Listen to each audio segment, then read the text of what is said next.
Calving season can be a stressful time for livestock and cattlemen alike. Today on the Working Cows podcast, we're going to talk to Ellen Bench about how we can go about reducing the stress, especially for those new and first-time moms in our herd. I have a remedy that we can use, which is hormonal wake up, gives them an edge on being tuned up and ready to go. And what that should prevent and where we'll see the results is an easier birthing, less retained placenta, less rejection of our calf, and the moms not taking care of their babies like they should, and creating work for all of us. We'll also talk about the long-term benefits of employing homeopathic livestock health strategies like the ones available from Remedy Animal Solutions. Hopefully we have less and less issues instead of more and more issues. The more you use the remedies historically, and we're into like the 20th year of using the remedies on herds, which means, in my opinion, mass numbers, and it just gets easier and easier every year. All that and more on this episode 412 of the Working Cows podcast, brought to you by the K-Rose Company and the Wineglass Ranch. Welcome to the podcast that gives producers a platform to discuss and share paradigm-challenging practices. Practices that have increased the effectiveness of their operation and the joy that their families have received from this lifestyle.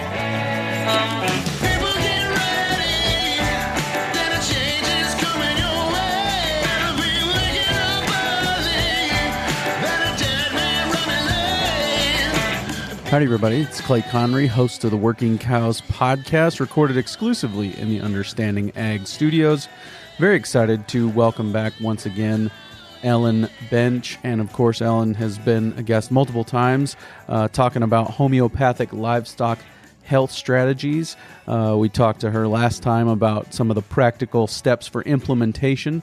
And so I would encourage you to check out the show notes page for today, workingcows.net/412. to find the episodes, Ellen's previous episodes, where we've discussed some of the philosophy of homeopathic livestock health and also the strategies concerning how we implement those things. So, but today we're going to talk specifically about calving season. What are some of the strategies for calving season specifically? What are some of the remedies that she has for calving season developed that will be helpful in that perspective? So excited to share that conversation with Ellen with you right after a word from our sponsor today, the K-Rose Company.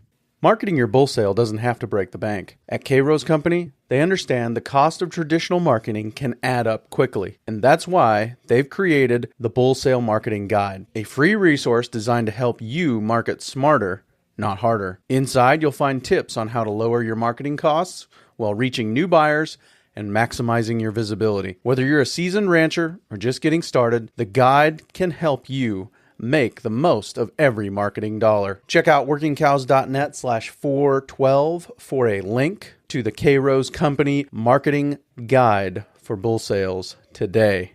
Ellen, thanks for joining me again on the Working Cows podcast. Welcome back. Thank you, sir. I'm really glad to be here.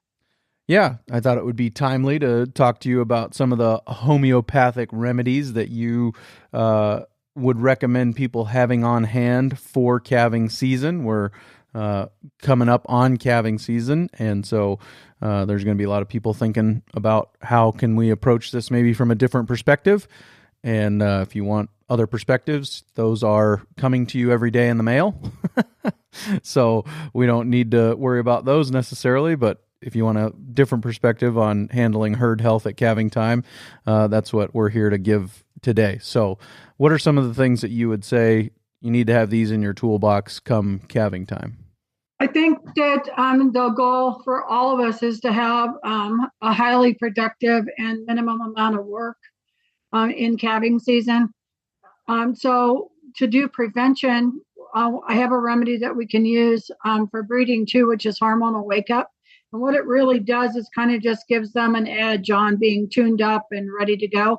And what that should prevent and where we'll see the results is an easier birthing, less retained placenta, less rejection of our calf, and the moms not taking care of their babies like they should, and creating work for all of us.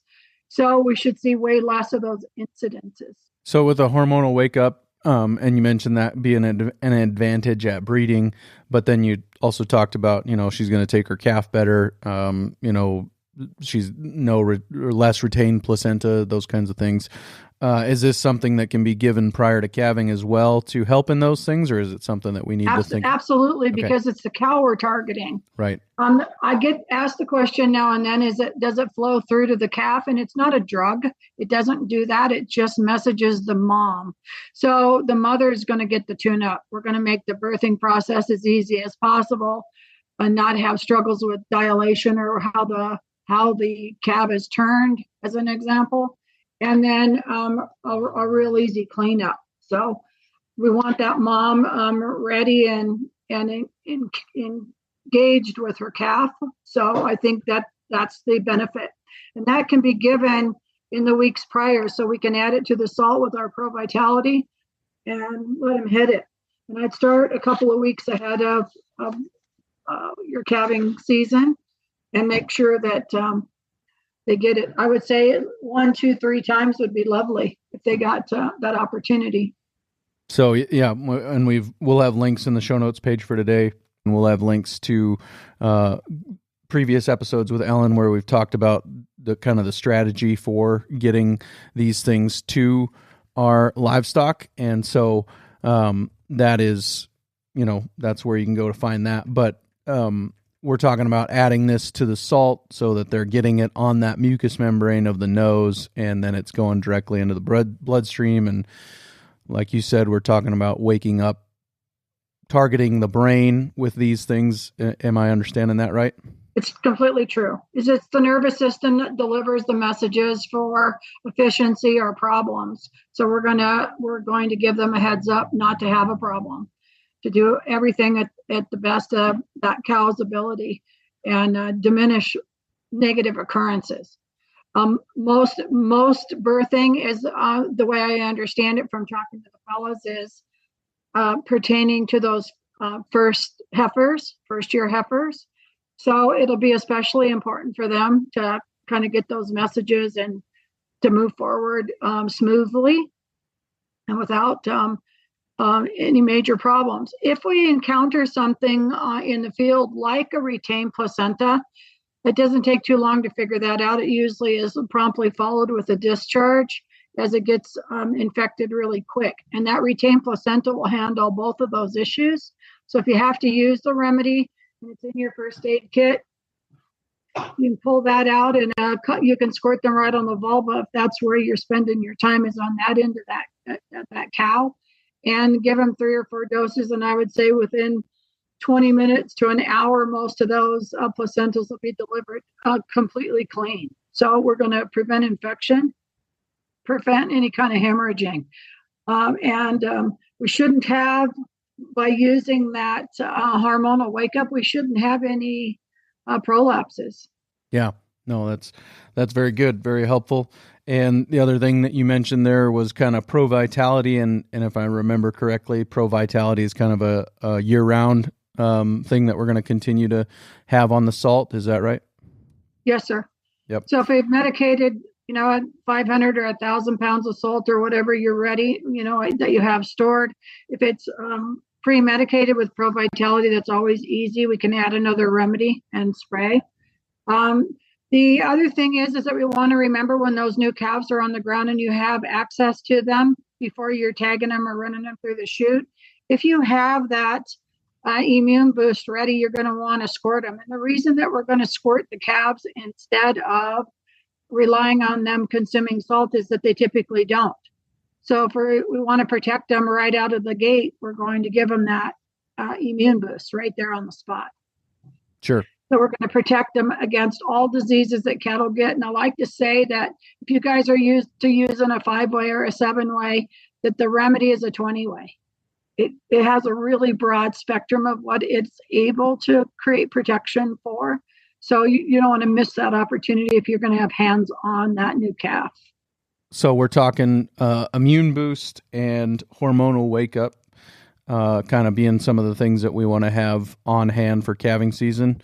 Is that right? Yes, and the other thing is that you might want to have that retained placenta so that you have it on the spot. We don't want infection. There are remedies in the kit for infection, but it'd be real nice to prevent it right from the gate. Yes, absolutely.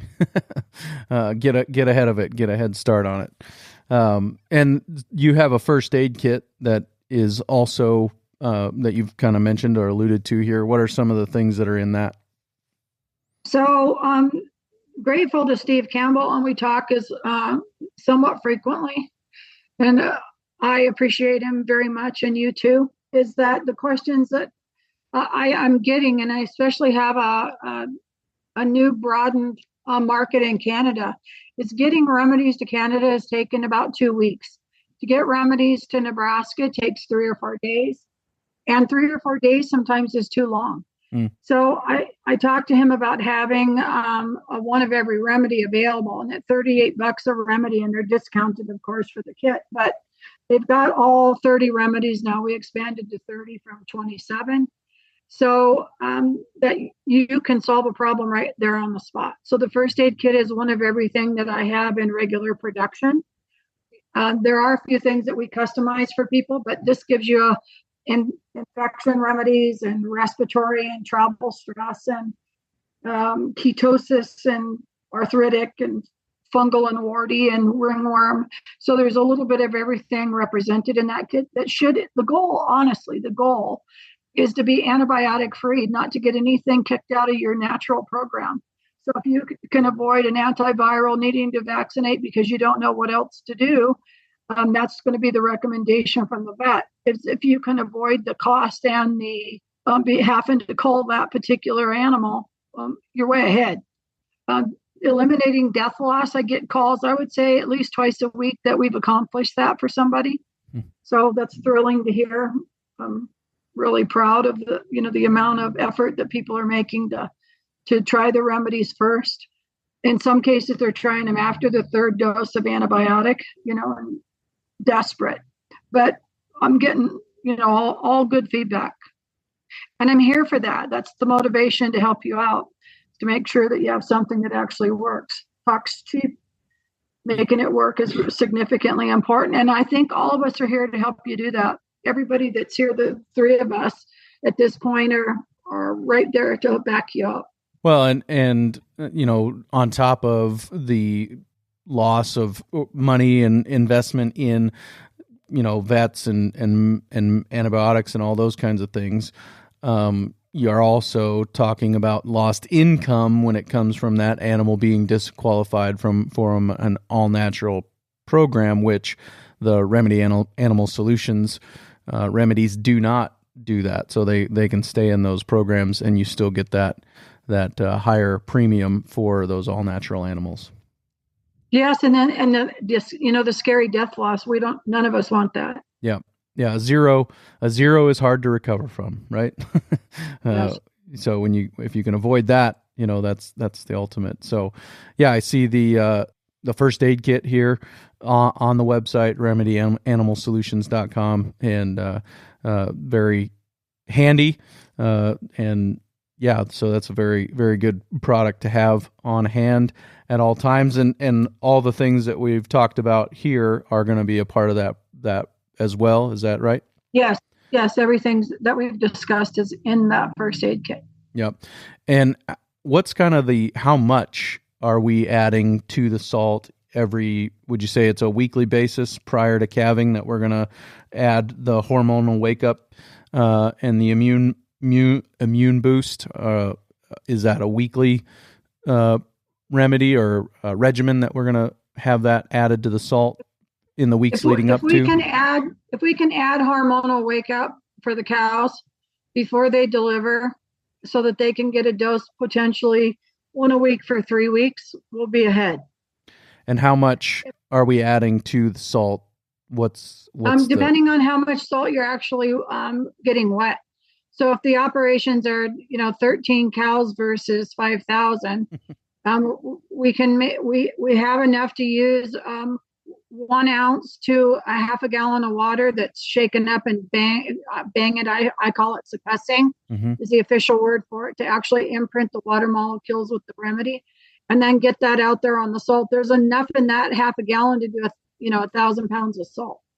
So if you're only going to medicate 500 pounds of salt or 50 pounds of salt, we can knock it down. So I get that call frequently. That I give them a recipe for medicating a quart instead of a half a gallon. So we have a quart bottle. The key is half full.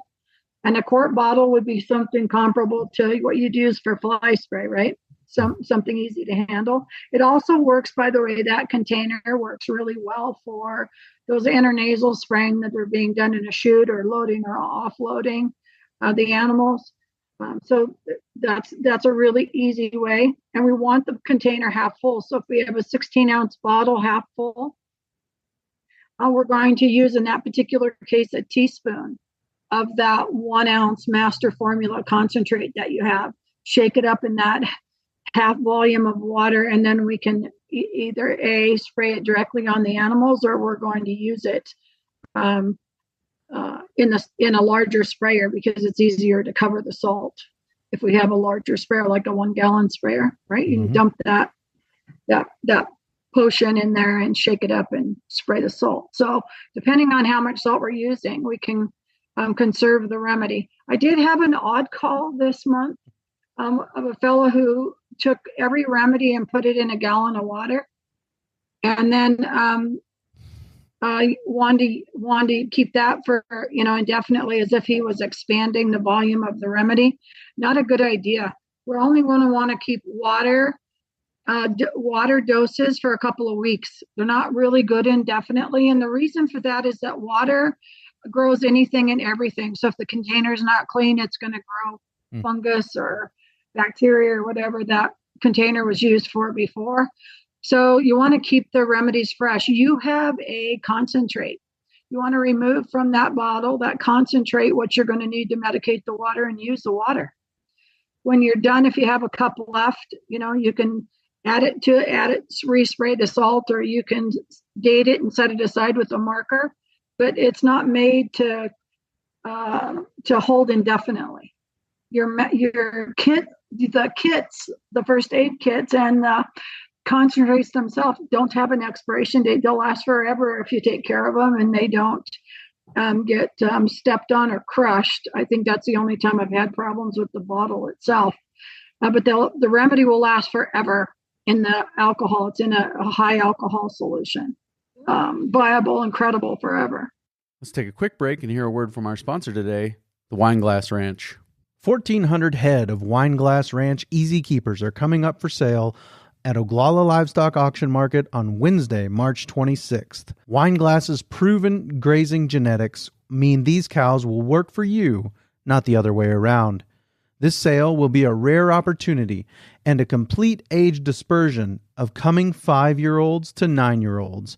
1,000 of these will calve for 25 days starting mid-April, and 400 calve for 25 days starting in early May. If you want more information on getting your hands on the Wineglass Easy Keepers at Oglala Livestock Auction Market, Wednesday, March 26th, and across the Fruited Plain online, you can go to wineglassranchinc.com.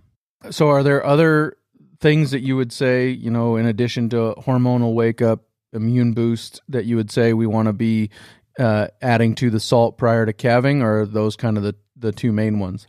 Depending on the weather and the season, if scours is a problem for you in those new calves, you can add scours for sure.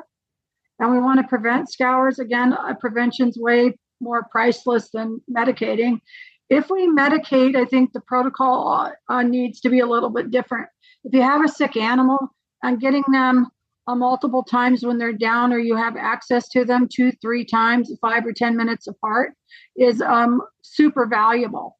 So if you have an animal that has any kind of struggles, they can't get up, they're weak, that Pro Vitality and also that immune boost together, directly given to the calf, will stand them up in a short order. We talked about scours, and what else? Failure to thrive is not real common in cattle. I'm grateful for that. We shouldn't have any problems with respiratory. I would say if the environment has a history of a potential problem that that they're going to be subjected to uh, a challenge, then I would definitely medicate and do prevention. So whatever that might be. Do you have any particular ailments in mind that those new calves are vulnerable to? I mean, I think you've covered some of the big ones for sure. When we're talking about medicating calves postpartum, very maybe not medicating, treating calves postpartum very quickly after birth, are there some of the things that you would recommend every calf has?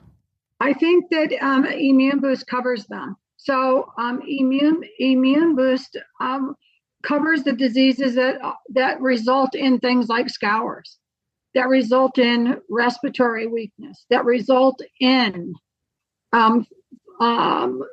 fungal infections, bacterial or viral. I think that that Immune Boost is made to give you some confidence that they'll thrive and be protected. Now, the other piece of that is pro-vitality. So if they are going to assimilate that colostrum that they're going to get right away, to use it to the best of their ability is what pro-vitality will do, is it will enhance its ability to be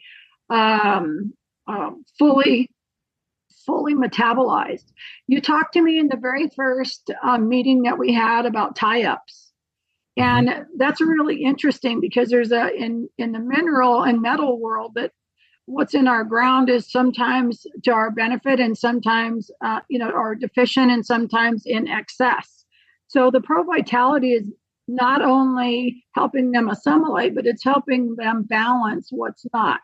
So if there's any level of toxicity like the molybdenum I've been asked about multiple times in the last few months, we're going to detox that. We don't want excesses. We want just what you need. And if it's toxic in that mother's milk, that pro-vitality will help that calf, not be subject to that toxicity. We've talked already about the fact that you can't treat the mother and have it passed to the calf. So how are we applying these? Is this kind of something that you would take a squirt bottle with you at tagging when you're going to go out and tag those calves or something like that? You'd give a little bit of these to every calf born? I would say every single chance you have to get hands on, you're going to want to give them that Immune Boost. They're not going to get it on. They're not getting it on the salt. You've got Immune Boost and pro-vitality mixed together in that water, and take advantage of it. If there's anything, like I said, that you have anxiety over or anticipating as a problem based upon your land and water unique characteristics, then by all means, you can add that and be prepared. I ask that you only use 2 remedies at a time. So if the priority is not pro-vitality and it's something else like scours, by all means, you can use scours and Immune Boost at the same time. Sure. But I would get them directly every chance you get. I don't think, and you guys can give me feedback on this over and above my personal observation, is the calves very rarely eat the salt, especially in the beginning. And they might dabble in it. And by the way, if they dabble and don't eat 1, 2, 3, 4 ounces, dabble is enough. If they lick it, if they consume, a quarter teaspoon, I'm happy. The remedy doesn't require volume. It does not need to be a massive amount. So as long as they lick it would be good, but I think it's unreliable. So spraying them gives us a sure thing. For sure they're covered. That was kind of one of the other things I wanted to make sure we covered was the limit for remedies per treatment, kind of keep that to 2. And then if you're not going to undo anything necessarily, if they have been licking the salt, incidentally, but you're also treating them with the direct spray on the nose at a tagging event or something, it's not going to be a problem. The remedy really provides a heads up. And I think if we go back and we talk about that, that old tractor, or the old Dodge in your driveway, is that getting them started sometimes, especially when the weather's cold, is a real challenge. So you have something that's down or it's a little bit dysfunctional and it's not a BMW with fuel injection that's going to start the first time every time. When you're treating something that's compromised, that multiple dose gives you 2 or 3 tries, like starting that tractor. It never starts the first time. You have to give it a spark, and then again, and then again, and then you're up and running. And I think that if you look at it like that, it's really when something's low vitality or challenged, it is appropriate. So those multiple doses are not a problem. Remedies are inert if they're not useful. So we'd have to really overdo it, to great excess to create an aggravation. So it really isn't in our protocol to encounter that. And if we're doing, I understand that correctly, right? It's 1 ounce per half gallon. Is that right? We can use the recipe on the method sheet says 1 ounce per half gallon. The truth of the matter is that if you're going to medicate less, we can reduce that amount. So if we're going to do a quart as an example, we're going to do 16 ounces in a 32 ounce container, or 8 ounces in a 16 ounce container. We can reduce accordingly. And I've been giving a recipe, and I should put it in print for you, is that we can use a teaspoon for that 16 ounces in a quart, and we can use a half a teaspoon for 8 ounces in a pint. So it'll keep us from wasting it or over medicating the water. And then I really don't want leftover water. I don't want to store leftover water. If we're treating an animal that's sick and we're going to be out there 3 or 4 times in a week to clean them up or get them on their feet, or you have something that's been injured as an example, and you're going to cool them temporarily to get them back on their feet, you're going to be using that remedy all through that week. It's perfectly fine. A month out, I think, is way too long. Sure. So I would be dating it and not and being respectful that you're not wasting it. You don't want to be making extra. Yep. And it might take a couple of tries to figure out how much coverage it really takes to cover 1,000 pounds of salt. You'd be surprised at how you can get it wet and shiny. The reason that coarse mineral works better than something granulated like that fine salt is it's really hard to see it wet. So then those small operations where they're using a shovel to mix a couple cups of water with a 50-pound bag of sand, they're saturating it basically. But if we spray it, you can see it. It's shiny. Yeah. And then if we're doing 2 remedies in the same treatment, does the ratio stay the same? Do we use, is it half an ounce per remedy in a half a gallon, or do we do an ounce of each in half a gallon? How does that? I think you can use a half an ounce of each in that container would be great. In that half gallon of water would be great. Mm-hmm. And then I think I've probably asked you this before, but I live in a place with really terrible well water. Yes. Does the water matter? Is there something in the water that if it's high in something, like ours is very high in sulfur, is that going to throw things off? Do we need to use the reverse osmosis water that we drink in our house for these remedies, or does that matter? A really interesting question. If we were making the remedy from the water itself can be made into a remedy, as an example, so that it has those minerals, then that would be an issue. What the water contained, because we're going to potentize the water by diluting it 1 to 100, 6 times, 10 times, 30 times, 200 times in some of these potencies. So now what's in the water is an issue. When the water is just the carrier, it's not an issue. Okay. If the water's toxicity is what the animals are consuming, and it's an issue for them, we should add that remedy to detoxify whatever you have in excess. So if you have sulfur that's a problem in the cattle, they itch as an example, or they have rough hides, and you want to remedy that, we can actually put the toxic substance in the Pro Vitality. Now, I've done it for different parts of Nebraska as an example that have a manganum, which is poisonous in poisonous quantities. So I put manganum in their dilution, and I just call it custom, make note of it. And when they order, we automatically do it. So I'm open to any kind of problems. The remedies that are included in the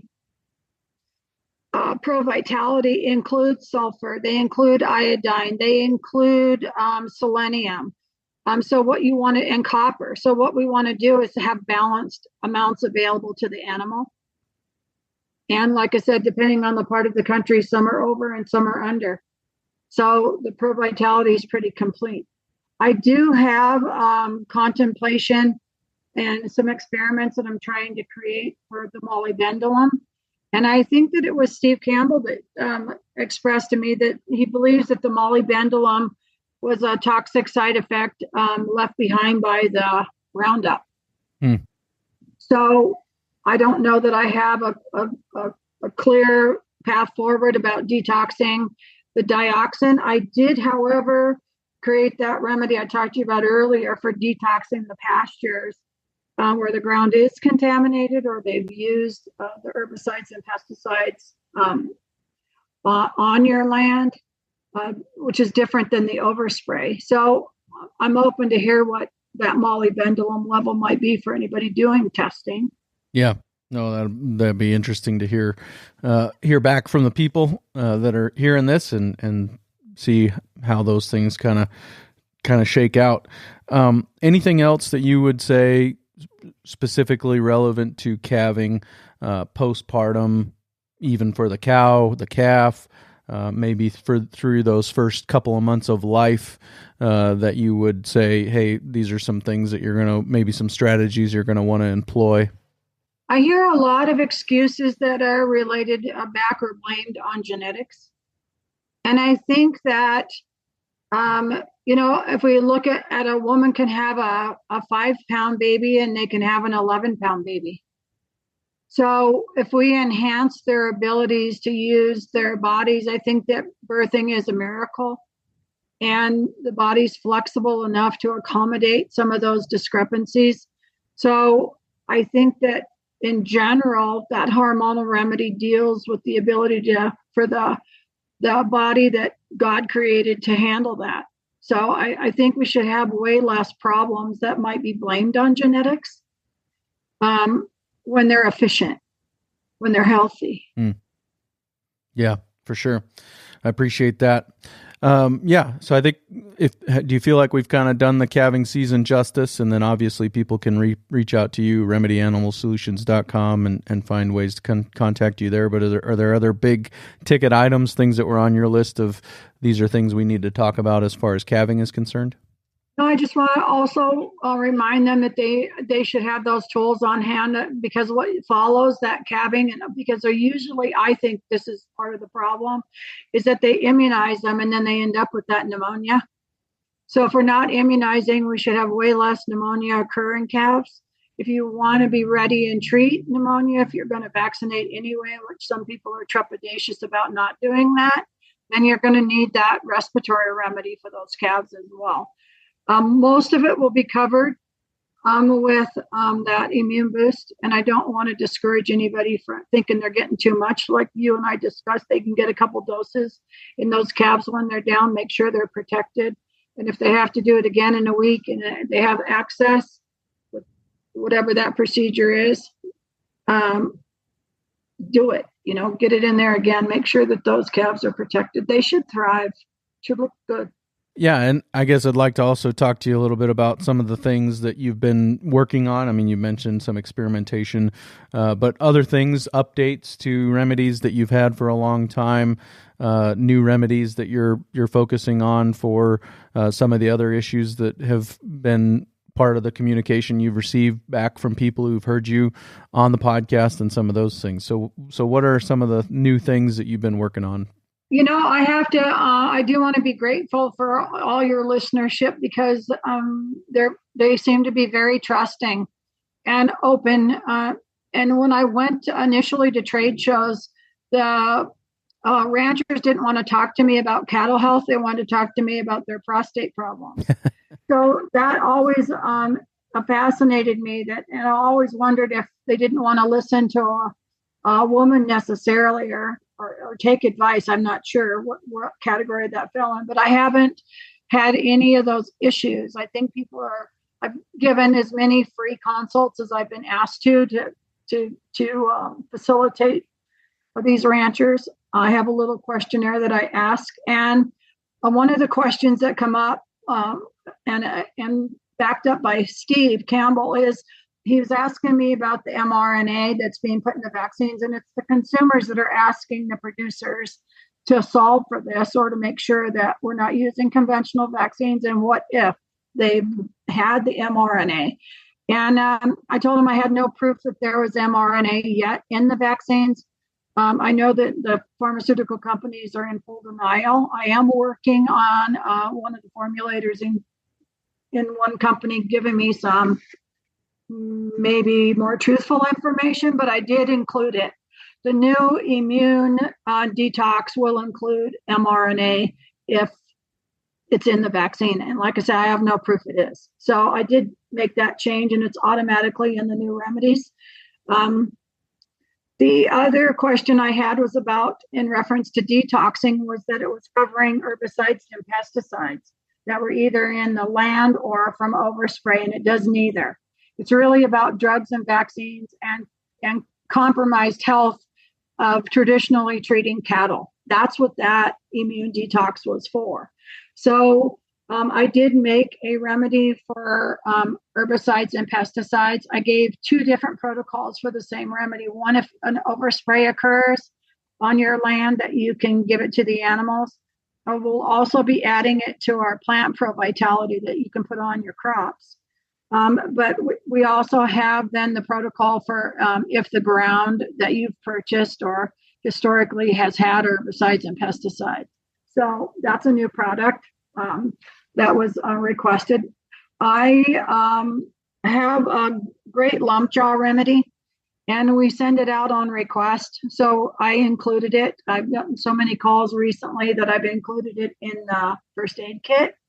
And the other one that has super high mortality was the anaplasmosis. So I put the anaplasmosis prevention and treatment in the first aid kit as well. So those are the 3 changes: lump jaw, herbicide pesticide detox, and the anaplasmosis, which is a blood parasite.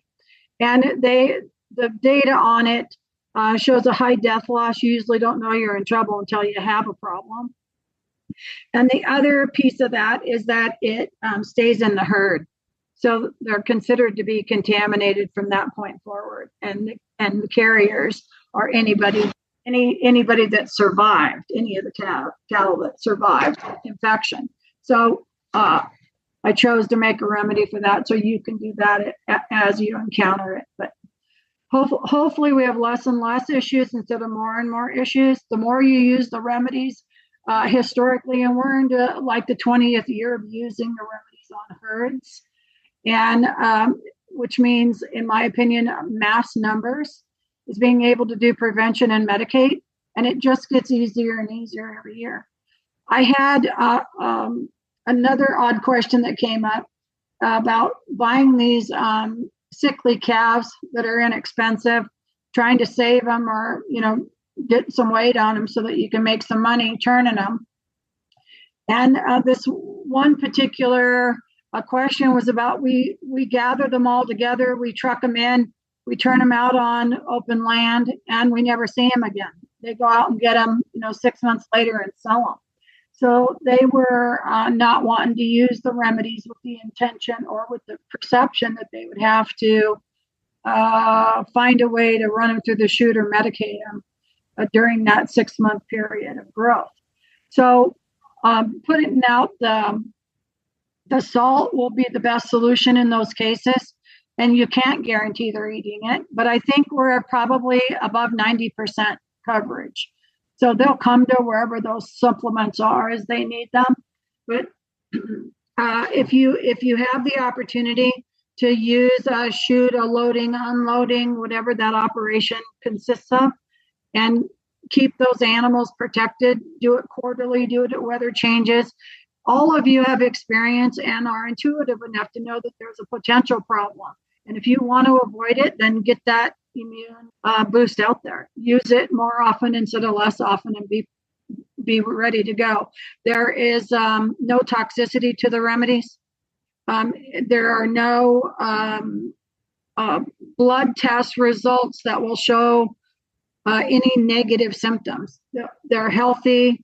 The same thing is happening with the wormer, is that the fecal tests are good. You want to do a fecal test first and do a fecal test after, and send those to me. I'd be happy to pay for them. So I love seeing those clean reports. I'm not afraid to make changes in the remedies if we miss a parasite, or if you have some kind of trepidation about what you're doing or the results you get. I'm here for that, and I'm excited to be part of your interest and your education.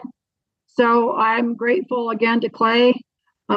Grateful to Steve Campbell and the rest of you who are willing to give this a try. Yeah, no, it's been definitely been an eye-opening relationship for me as well, and appreciate you joining as an advertiser, and happy to get the word out about these, options and things that people can start to wean themselves off or move away from kind of the conventional style and see.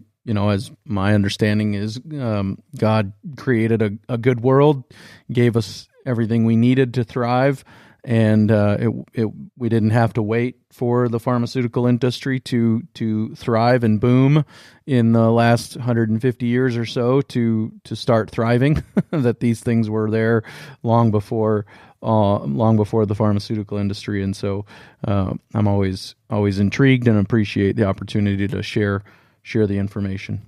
Thank you again for having me. And if I can answer any questions, you can send them to me, or they can definitely look on the website and message me that way. But we're happy to be helpful. Well, yeah, Alan, thank you so much for your time today. I really appreciate it. Have a great day.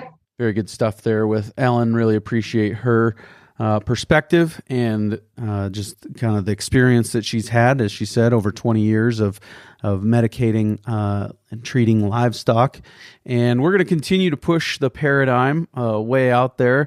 On the next episode of the Working Cows podcast, got a slate of Friday episodes coming for you here in March and April, and the last one in February is no different. We're going to kick it off with Will Winter. I'm going to talk to him about using apple cider vinegar as part of your herd health strategy, and some of the benefits and ways that you can go about implementing that. So look forward to that coming your way real soon on another episode of the Working Cows podcast. We invite you to visit workingcows.net to subscribe to the show via iTunes or Stitcher. You'll also find detailed show notes pages, resources from our guests, and the industry leaders who have influenced them. For more ideas on putting your cows to work for you in a more profitable way, tune in next week.